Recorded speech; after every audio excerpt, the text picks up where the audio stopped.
রাতের আকাশে নক্ষত্র মিটমিট করে, একেবারে ঝিকিমিকি করে, কেন বলতে পারেন?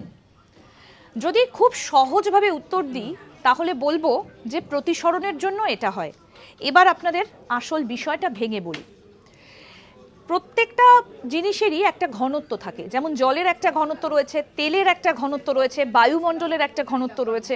এইরকমই আমাদের বায়ুমণ্ডলের অনেকগুলো স্তর রয়েছে, প্রত্যেকটা স্তরের আলাদা আলাদা ঘনত্ব। এই নক্ষত্রের আলো যখন একটা স্তর থেকে আরেকটা স্তর অতিক্রম করে পৃথিবীর বায়ুমণ্ডলে এসে পৌঁছয়, তাকে কিন্তু অনেকগুলো ঘনত্ব অতিক্রম করতে হয়।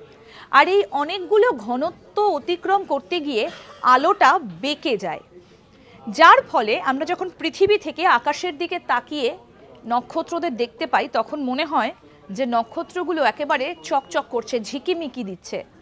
তো সেই কারণেই মনে হয় যে রাতের আকাশে থাকা নক্ষত্র এরকম মিটমিট করে, টিমটিম করে, আবার কখনো বা ঝকঝকে দেখায়। তার আসল কারণ সেগুলো নানা ঘনত্ব অতিক্রম করে আসছে।